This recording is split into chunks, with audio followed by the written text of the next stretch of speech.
한 주간 잘 지내셨죠? 저는 여러분의 일생이 고요한 바다를 항해하는 여객선과 같이 평안하기를 예수님의 이름으로 축복합니다.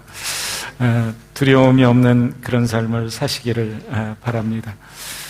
오늘 이 본문 말씀을 보면 여호와께서 바다에 태풍을 내리셔서 바다에 큰 폭풍이 일어나게 합니다. 그때에 배는 깨질 위기에 처하게 되었고 그 속에 있었던 사공들은 말할 수 없는 두려움과 공포에 사로잡히는 모습을 저희들이 본문을 통해서 보게 됩니다. 여러분 이런 두려움을 경험해 보신 적 있습니까? 물이 굉장히 무서운 거예요. 우리가 이렇게 멀리서 바라보는 그런 바다의 고요함, 그것은 사실 막상 그곳에 들어가 보면 이게 이렇게 평화로운 것만은 아니구나 하는 것을 경험하게 됩니다. 저도 그런 경우를 많이 경험했어요. 4번이 생각이 납니다. 물에 빠져서 죽을 뻔한 게. 그런데 특별히 이제 이곳에서 호주니까 제가 좀 모험심이 좀 남다르게 있는 것 같아요. 그래서 이제 나이는 먹었지만 서핑을 배우겠다고 본다이 비치에 가서 학교에 등록을 하고 서핑을 배운 적이 있습니다. 그런데 이제 보시다시피 안경을 꼈으니까 안경 끼고 서핑하는 사람은 없잖아요. 그래서 이제 고글이 있는데 고글이 이 도수가 있는 게 있어요. 그거를 끼고 서핑을 배우려고 착 폼을 잡고 하는데 그 폼 잡는 게 그렇게 보는 대로 그렇게 잘 되는 게 아니거든요. 근데 이제 이 물에 이렇게 가면 파도를 잘못하게 되면 거기에서 그만 넘어지고 그리고 물을 한 모금 딱 먹고 나면 정신이 아득해지면서 갑자기 내가 왜 이 짓을 하고 있는 것일까 이런 생각이 들기 시작합니다. 그러면서 파도가 자기가 감당할 수 없을 정도로 이렇게 압도되어서 내 몸을 향해서 다가오고 그리고 내가 그냥 그 파도에 내동댕이 쳐서 모래밭으로 내동댕이 쳐지면 그래도 기어 나오면 되는데 물 한가운데서 그것이 반복될 때에 이게 이제 끝인가 보다 이런 생각을 하면서 그런 스포츠를 이제 배워본 적이 있습니다. 정말 엄청난 그 창조주의 그 능력과 그 창조의 위대성 앞에 그만 그 서핑보드를 하나 붙잡고서 쩔쩔매면서 간절하게 느낄 때가 있었습니다. 정말 한 방울의 물과 같이 말 그대로 보잘것없는 자신을 느끼면서 하나님은 위대하시다. 이 창조라는 것은 내가 생각하는 것처럼 그렇게 작고 내가 다룰 수 있는 것이 아니구나 이런 생각을 할 때가 있습니다. 그때마다 엄습하는 것은 말할 수 없는 두려움과 공포입니다. 인간은 이렇게 절체절명의 순간이 오면 누구나 그럴 때에 절대자를 향해서 외침을 호소하게 마련입니다.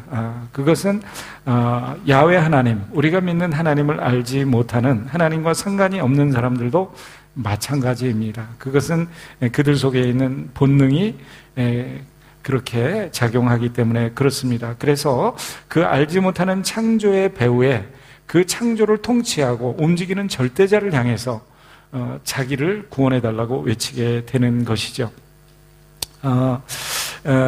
근데 이런 것들을 하는 사람들을 보면 그 속에 이 내장되어져 있는 종교성이 있다 이렇게 사람들은 이야기를 합니다. 그러나 성경은 그보다 더 깊은 진리를 이야기합니다. 왜냐하면 하나님께서 우리 속에 그렇게 어떤 상황 속에서 하나님을 찾게 하는 그런 것을 성경에서는 선한 양심이다 이렇게 이야기를 하는데 그 선한 양심을 사회학 속에서는 종교성이다 이렇게 이야기를 합니다.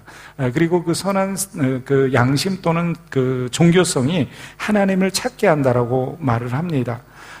그래서 이런 종교적 본능이 그 하나님의 사랑에서 기인된 것이라고 볼 수가 있습니다. 그래서 그러한 본능을 통해서 하나님께서는 사실은 저 세상에 하나님을 알지 못하는 사람들을 하나님께 부르는 하나의 통로로 사용하시는 것 같습니다. 그래서 창조의 배후에 역사하고 있는 나와 함께 손붙잡고 살지 않겠느냐라고 초청하시는 게 아마 그런 방법이 아닌가 생각이 됩니다.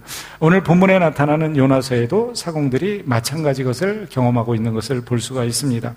태풍과 파도의 엄청난 파괴력과 의세 때문에 본능적으로 절대자를 향해서 오늘 외치고 있는 그런 모습을 저희가 보게 됩니다. 이 사람들이 맨 처음에 이런 폭풍과 이 파도를 경험했을 때 1장 5절에 보면 두려워하여서 각각 자기의 신들을 향해서 부르짖는 행위를 합니다. 맨 처음에는 야훼 하나님을 향해서 기도한 것이 아니라 알지 못하는 신을 향해서, 다시 말하면 우상을 향해서 소리를 내고 부르짖었던 것을 볼 수가 있습니다. 그러나 그들의 열심과 그들의 호소는 방향이 잘못되었고 대상이 잘못되었기 때문에 아무런 효험을 드러내지 못했습니다. 그때 그들이 이제 이 자연의 놀라움에 놀란 것 말고 또 다른 것에 놀라게 되는데, 그거는 뭐냐면 요나가 하는 말 속에서 놀라게 되는 것입니다. 왜냐하면 요나가 뭐라고 말하냐면 이 바다와 육지를 지으신 창조주 하나님에 대해서 이야기를 하는 겁니다. 그뿐만 아니라 자기가 이 바다와 우주 만물을 창조하신 하나님을 대적해서 순종하지 않고 도망을 가다 보니까 이 배에 들어왔는데, 그 하나님이 나를 이 폭풍을 몰고 추적하시는 가운데 내가 여기 있다 보니까 너희가 이 태풍을 경험한다라고 말을 합니다. 그 이야기를 듣고 이들이 정말 심각한 두려움에 빠지게 됩니다. 그래서 그 상황을 10절에 보면 심히 두려워했다라고 기록을 합니다. 그런 와중에서 이 사람들이 이제 이런 상황 속에 있을 때 하나님께서 재촉이라도 하듯이 바다가 더 흉흉해지고 파도는 더 커지게 되는 것입니다. 위기가 절정에 다다르게 된 겁니다. 그때 그들의 입에서 자동적으로 튀어나온 질문이 있었습니다.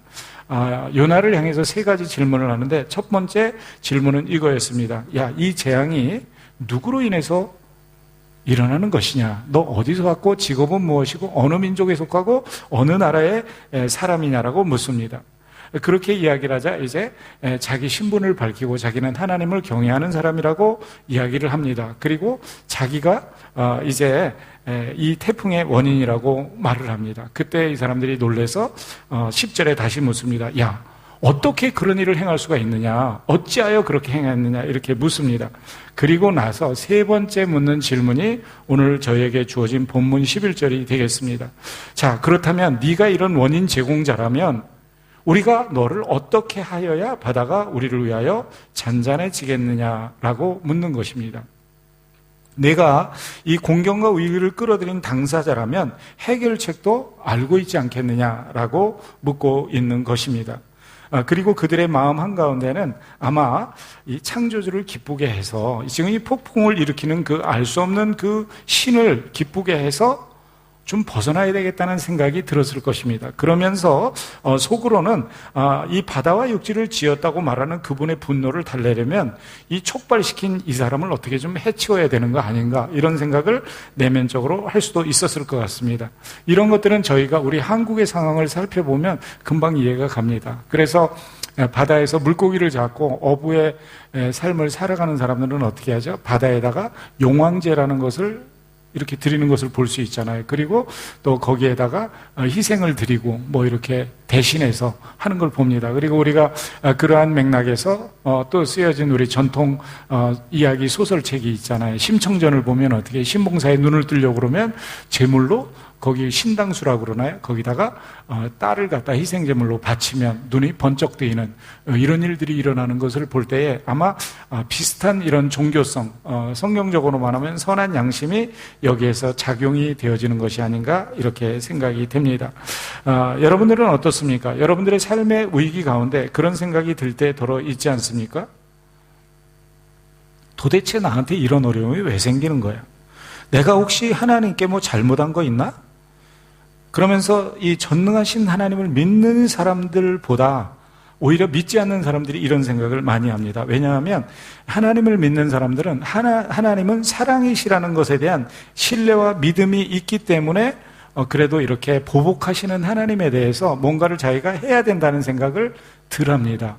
그러니까 저와 여러분들은 하나님께 내가 이렇게 해드리면 하나님이 나를 이렇게 대우해 주실 거야, 이런 생각을 우리는 적게 합니다. 그러나 자기가 의지하는 신에 대해서 사랑의 개념보다는 잘못하면 형벌을 주고 복을 빼앗아 간다라고 생각하는 그런 하나님 신 개념을 갖고 있는 이방인들 또는 우상 숭배자들은 어떻게 하면 이 자기가 믿는 신에 화를 풀어줄까 하는 생각을 하게 되는 것을 볼 수가 있습니다. 그래서 선앙당에 가면은 뭐를 해바쳐요? 시루떡을 해가지고 열심히 바쳐야 되는 거예요.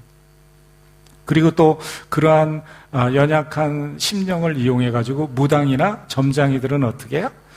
무엇을 해서 바쳐야 된다라고 겁을 주기도 합니다. 그래서 부적을 해서 파는데 별것도 아닌 명필도 아닌 거 이렇게 써가지고 주면서 어떻게 비싼 돈을 받기도 하고, 또 집에다가 뭐 이렇게 갖다 써서 붙여놓기도 하고, 근데 그게 아무런 효력도 없는데 엄청난 돈을 요구하기도 합니다. 이것도 인간의 종교성의 한 측면입니다. 이런 태도나 마음의 움직임이 전혀 부정적인 것은 아닌 것 같아요. 사실 이런 통로를 통해서 우리 하나님께서는 아까 말씀하신 대로 정말 참신이신 여호와 하나님께로 그들의 발걸음을 돌리게 하는 역할도 하는 것 같습니다. 단 한 가지 조건이 있다면 빨리 그 일을 해야 되고, 그리고 방향이 바르게 잡혀야 된다는 거죠. 그리고 대상을 바로 찾아야 된다는 것입니다. 그때의 인생의 위기는 해결되고 더 큰 축복을 회복하게 되는 것입니다. 오늘 본문에서 사공들이 이야기를 합니다. 우리가 너를 어떻게 하여야 바다가 우리를 위하여 잔잔하겠느냐, 이런 질문을 할 때에 이 말씀 속에는 이 바다와 육지를 지으신 하나님, 그 하늘의 하나님의 신적인 심판의 결과가 폭풍으로 드러나고 있다는 선원들의 이 신의식이 있는 거예요. 지금 우리가 이렇게 경험하는 게 하늘과 땅을 지은 이분의 분노 때문에 이 일이 일어나고 있구나 하는 신의식, 그게 마음속에 자리 잡고 있는 거죠. 그래서 그 창조주 하나님과의 관계를 바르게 하는 방법을 요나에게 묻고 있는 거예요. 이 관계가 회복되려면 어떻게 했으면 좋겠느냐. 그래서 이 관계 회복 속에서 이런 일이 좀 해결되었으면 좋겠다는 이야기를 하는 거죠. 맨 처음에는 이 사람들이 그 해결책을 놓고 어떻게 해요? 각자의 신들에게 자기 나름대로 기도를 했어요.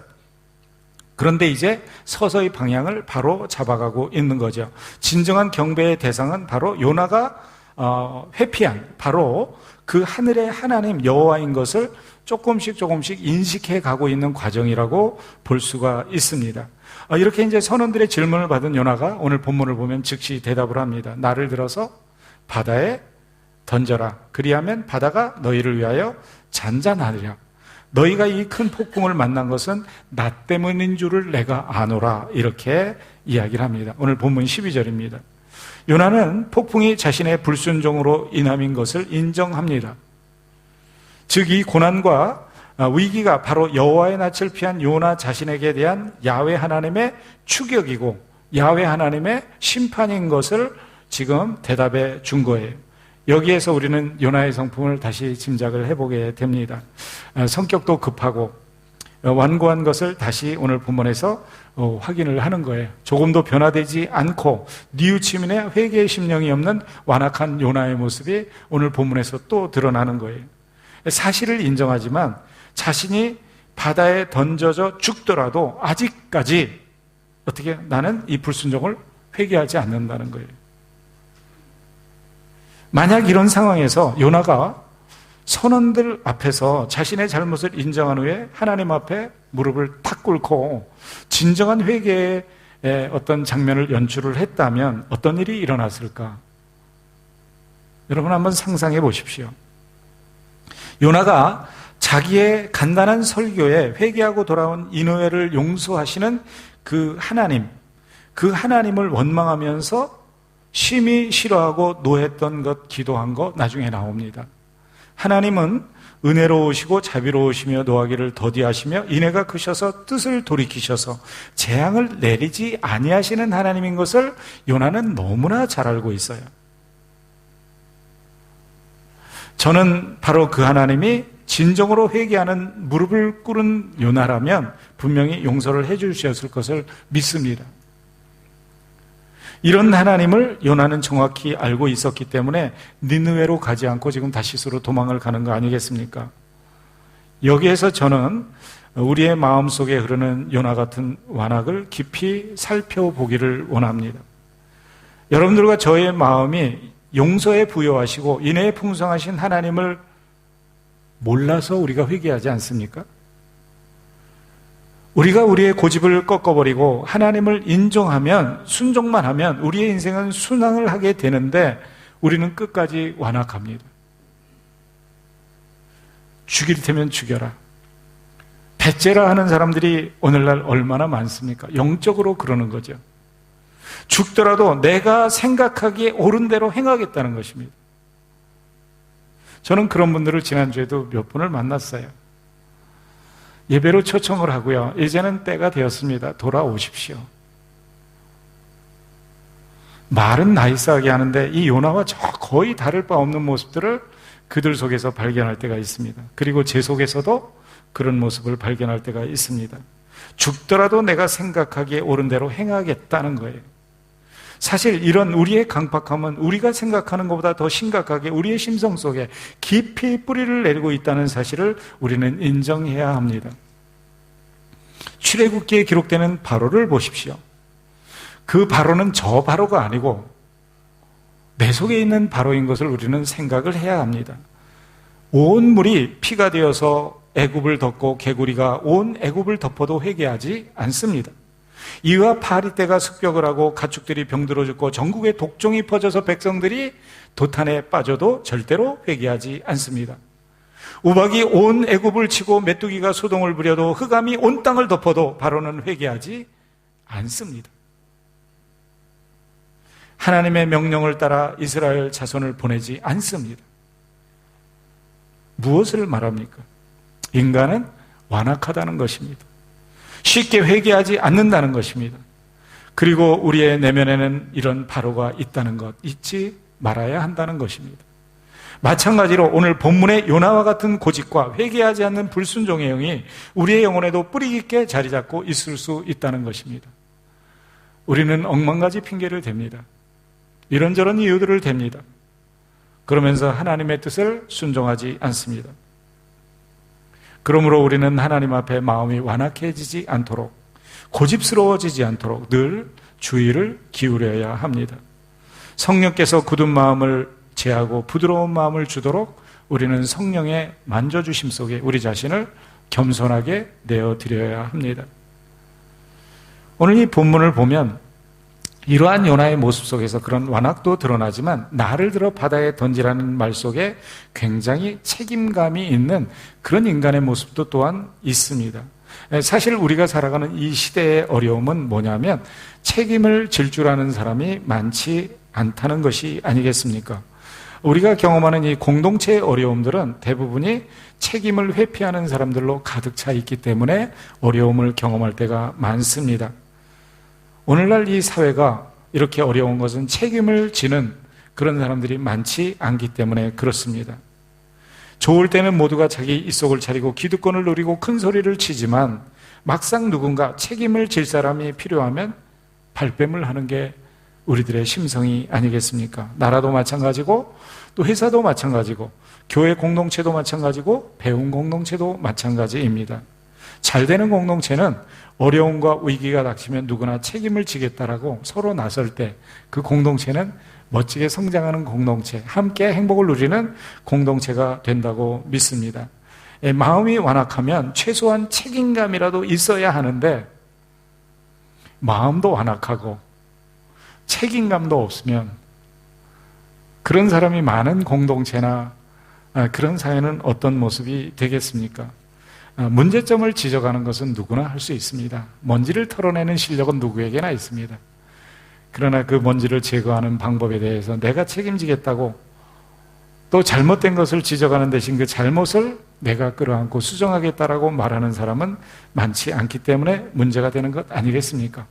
교회 속에서 사랑이 없다라고 말하는 그 사람이 가장 사랑을 실천하지 않는 사람일 수 있다는 것 우리는 생각해 보아야 합니다. 교회 속에 성김과 봉사가 부족하다고 말하는 사람이 가장 성김과 봉사를 안 하는 주체일 수도 있다는, 그리고 그게 바로 나일 수도 있다는 것에 대해서 우리는 깊이 생각을 해보아야 합니다.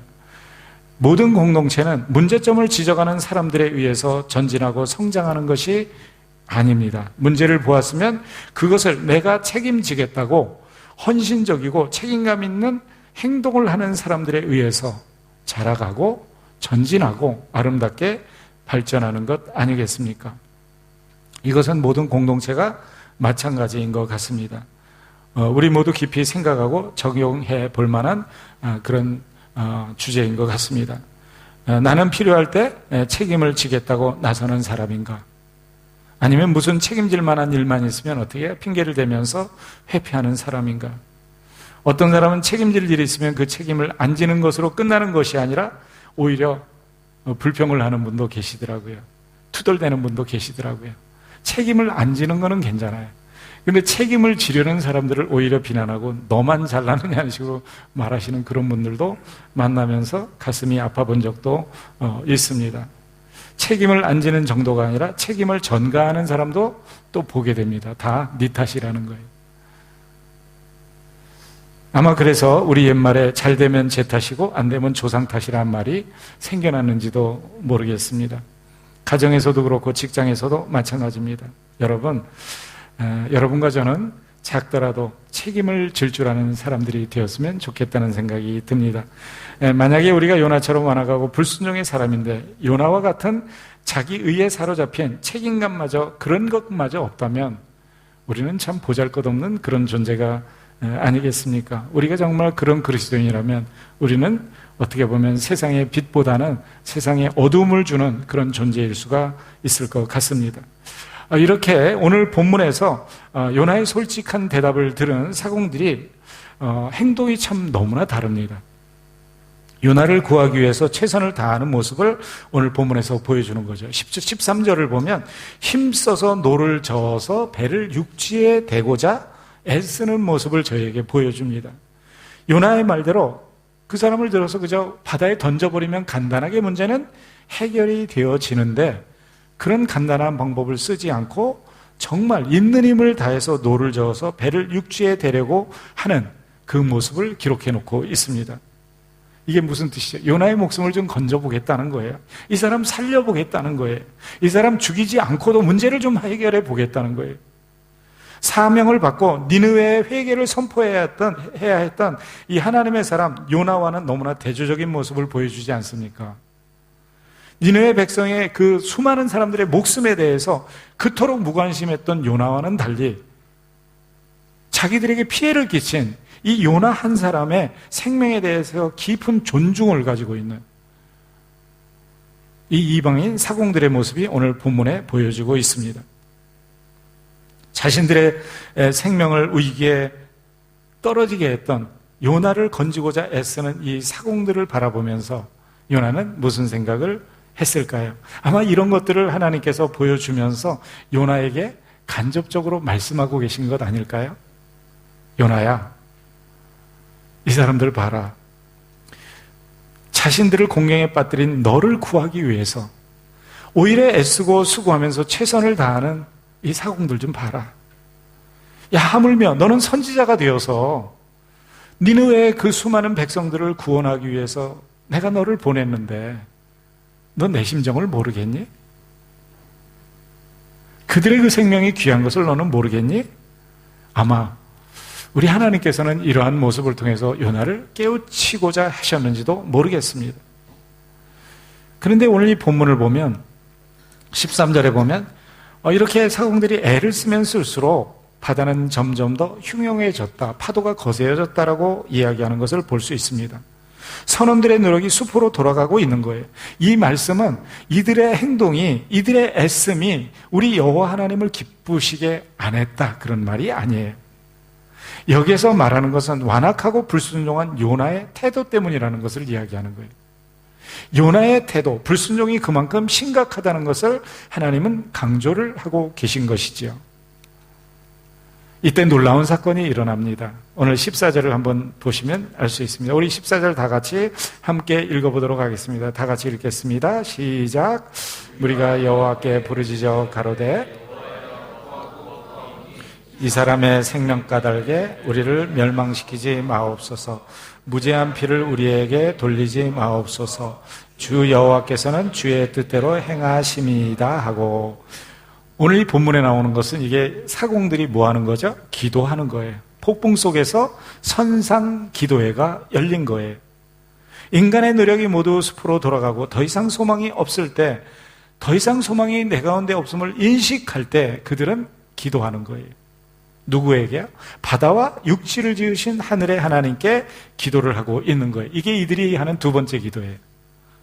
첫 번째는 아까 말씀드린 대로 그들이 믿었던 각각의 자기 신들, 우상들에게 드렸던 기도예요.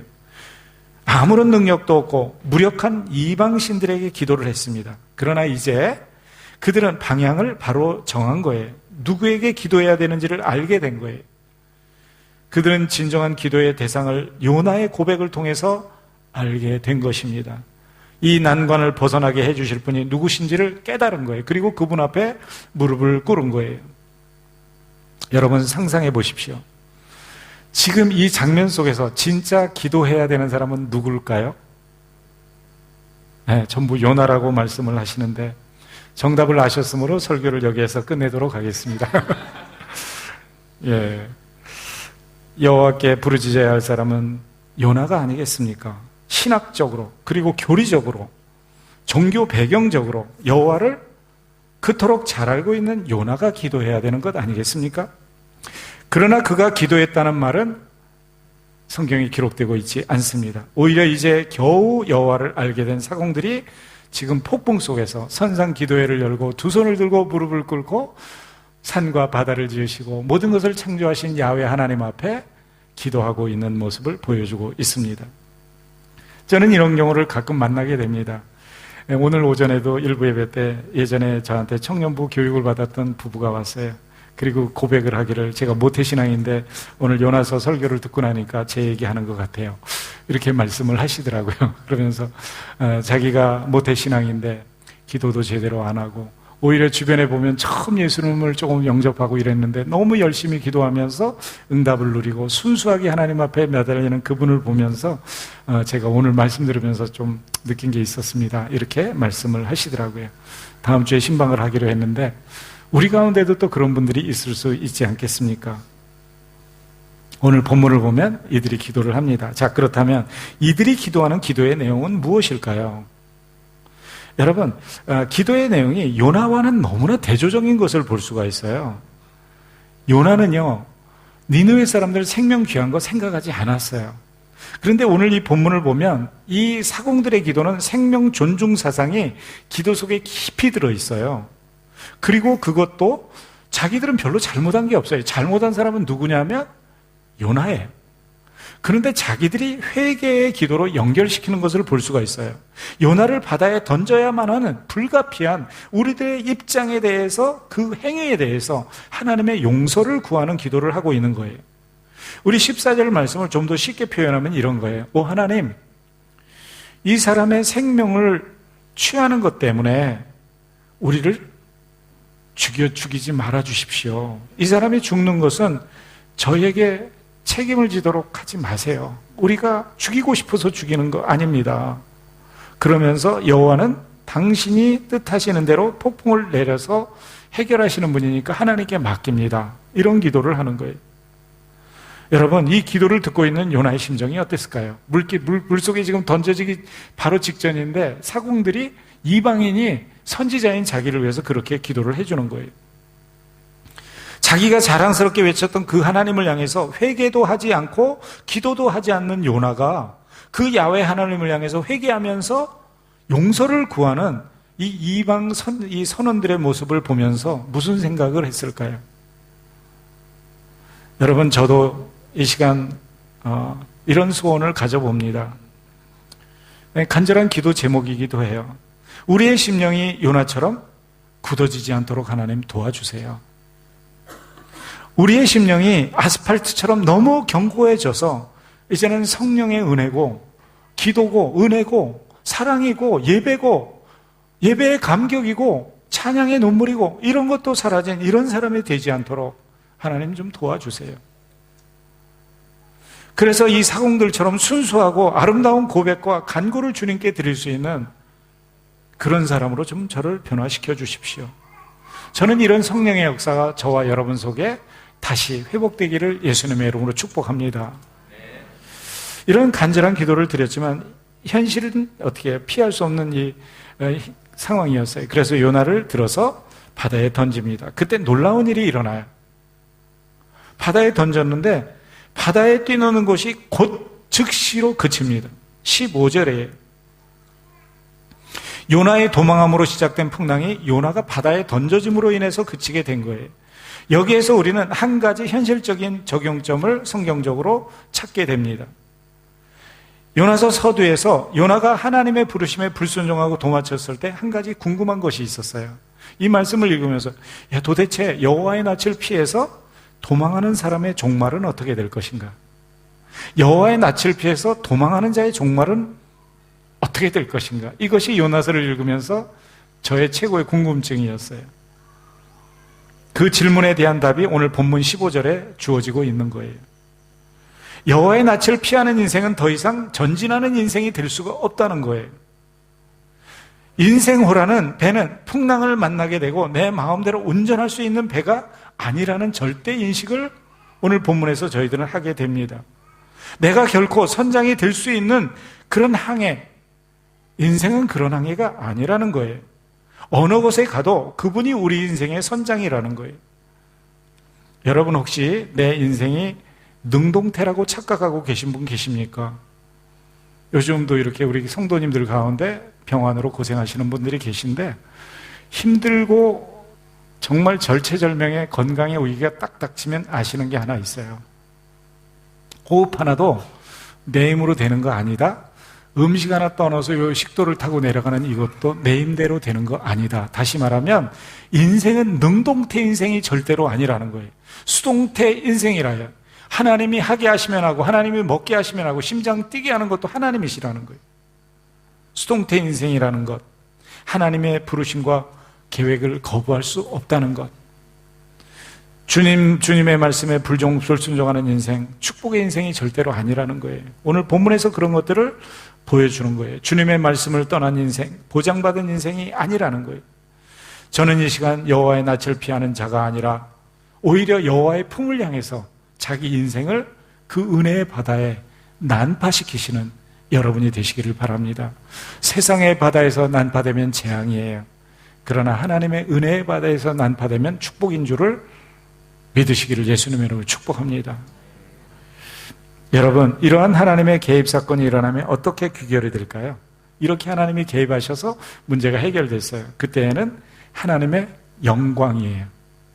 하나님의 영광이 드러나는 거예요. 하나님의 영광은 사람들을 통해서 그분을 인정함으로 드러납니다. 하나님의 영광은 하나님을 알지 못하던 자들이 하나님을 알 때 하나님의 영광이 드러나는 거예요. 하나님을 예배하지 못하던 자들이 하나님을 알고 예배할 때 하나님의 영광이 드러나는 거예요.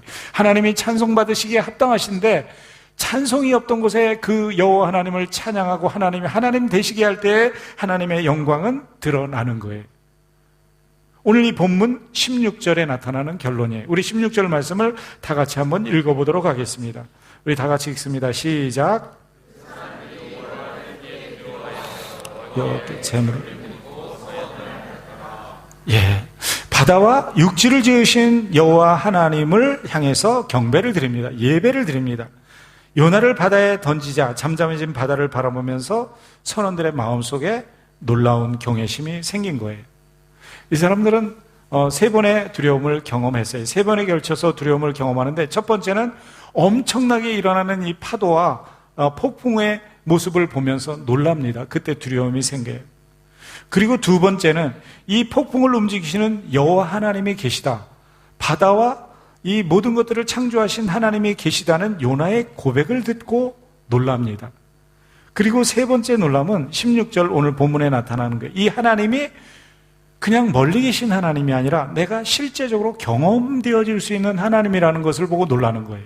폭풍을 일으켰다는 것까지는 그래 폭풍을 일으켰어? 그래서 이게 있는 거야? 까지 갔는데 이게 실제적으로 그 하나님의 통치에 의해서 다시 잠잠하게 변화되는 걸 보면서 내 삶 속에 체험되어지는 하나님, 그래서 세 번째 놀라는 거예요. 그러니까 처음 폭풍을 보고 두려워했던 것은 창조에 대한 공포예요. 그래서 창조에 대한 공포 때문에 우상을 섬기고 또 엉뚱한 이방신들을 섬기게 되는 거예요. 그리고 두 번째 두려움은 자기들이 알지 못하는 신에 대한 배반자인 이 요나의 동행으로 인해서 그 신으로부터 받게 될 보복에 대한 두려움이었어요. 이 친구가 우리 공동체에 들어와서 얘 때문에 우리까지 지금 배가 뒤집어지게 생겼네 하는 두려움이었어요. 그리고 세 번째는 그 알 수 없었던 신이 자기들하고 관계가 회복되어지고 기도하고 관계가 맺어지니까 그 하나님이 진짜 내 삶에 개입하시는 살아계신 하나님인 것을 경험하면서 오늘 본문에 두려움을 느끼는 거예요. 그래서 첫 번째와 두 번째 두려움은 그냥 두려움이에요. 그냥 영어로 말하면 fear예요. 근데 세 번째 두려움은 그런 게 아니에요. 이 존경과 경외, 이 respect and honor, 그 다음에 awesome fear. 정말 있잖아요. 그냥 와우, 그걸 아하 모멘트라 그래요. 하나님 정말 이런 거네요. 압도되는 그 하나님의 살아계심, 이런 것들을 내가 체험할 때 느끼는 두려움, 이거를 세 번째 오늘 본문 16절에서 말하는 거예요. 이 거룩한 두려움이 그들로 하여금 여호와께 희생을 드리며 경배하게 하고 있는 거예요. 서원하게 하는 거예요. 마지막에 서원을 한다고 말하는데 이 서원은 무슨 서원일까요? 하나님, 제가 처음에 부르짖었던 그 쓸데없는 우상들을 향한 그런 기도하지 않겠습니다. 이제는 야훼 하나님 당신 한 분만을 섬기겠습니다만은 아마 그런 서원이었을 것 같아요. 이게 이제 오늘 본문 전체의 말씀이에요. 자, 그렇다면 우리는 여기에서 무엇을 하나님이 우리에게 말씀하시려고 하는 것일까? 그리고 무엇을 적용하면 될까를 한번 찾아보면 되겠습니다. 여러분, 여기에서 보면 제일 중요한 거는요, 요나서 전체를 생각해야 되는 거예요. 그거는 뭐냐면 이방인을 향한 하나님의 관심을 보게 되는 거예요. 요나는 그 관심을 거역하면서 다시스로 향해도 여호와의 심정은 이방인을 향하고 있다는 거예요. 잃어버린 영혼들을 향해서 우리 주님의 마음이 묶여 있다는 거예요. 그래서 이 본문의 마지막을 보면 요나가 어떻게 하나님의 관점과 관심이 얼마나 다른지를 저희는 알게 돼요. 그리고 오늘날 잃어버린 영혼들을 향한 나의 냉랭하고 무관심한 모습을 저희들은 확인하게 되는 거예요. 구원의 열정이 식어버린 내 심장을 바라보게 되는 거예요. 잃어버린 영혼을 구원하기 위해서 자기 몸을 십자가에 내어주신 우리 주님의 심정을 우리는 상관없이 살아갈 때가 너무 많다는 거예요. 그래서 전도와 선교에 수동적인 거예요. 때로는 방관자이고 때로는 구경꾼이에요. 그러나 여전히 소망이 있는 것은 요난을 추적하시는 그 하나님은 기필코 그를 부르셔서 쓰신다는 거예요. 그리고 그를 인생을 가장 멋진 존재로 쓰임받도록 세우시는 거예요. 그리고 그 과정 속에서 요나를 회복시킬 뿐만 아니라 하나님이 구원하고자 하는 자들을 다 구원하시는 거예요. 그 내용이 오늘 들어있는 게 바로 사공들을 구원하시는 하나님이에요.